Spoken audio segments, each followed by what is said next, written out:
যুক্তরাষ্ট্র ও ইরানের মধ্যে শান্তি আলোচনা শুরু হলেও এখনো বড় ধরনের অচলাবস্থা রয়েছে।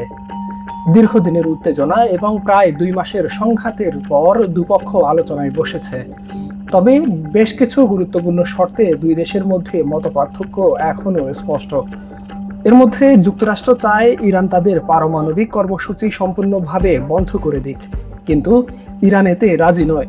তেহরান বলছে যে কোনো সীমাবদ্ধতা শুধু নির্দিষ্ট সময়ের জন্য হতে পারে, কিন্তু স্থায়ীভাবে নয়। বর্তমানে ইরানের কাছে রয়েছে উচ্চ মাত্রায় সমৃদ্ধ প্রায় 400 কেজি ইউরেনিয়াম। মার্কিন প্রেসিডেন্ট ডোনাল্ড ট্রাম্প চান এই মজুদ যুক্তরাষ্ট্রের হেফাজতে দেওয়া হোক, কিন্তু ইরান এই প্রস্তাব সরাসরি প্রত্যাখ্যান করেছে। হরমুজ প্রণালী এবং বন্দর অবরোধ নিয়েও মতবিরোধ আছে ইরান ও যুক্তরাষ্ট্রের মধ্যে। ইরান বলছে যুক্তরাষ্ট্র তাদের বন্দরগুলোর উপর থেকে অবরোধ না তুললে হরমুজ প্রণালীতে জাহাজ চলাচলের সীমাবদ্ধতা অব্যাহত থাকবে। অন্যদিকে যুক্তরাষ্ট্রের অবস্থান চূড়ান্ত চুক্তির আগে কোনো অবরোধ তুলে নেওয়া হবে না। ইরান দাবি করছে তাদের উপর থেকে নিষেধাজ্ঞা তুলে নিতে হবে এবং বিদেশে আটকে থাকা প্রায় $20 বিলিয়ন ফেরত দিতে হবে।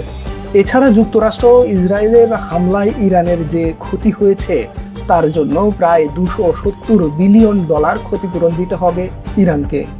বিশ্লেষকরা বলছেন এই 5টি গুরুত্বপূর্ণ ইস্যু সমাধান ছাড়া স্থায়ী কোনো চুক্তিতে পৌঁছানো সম্ভব না।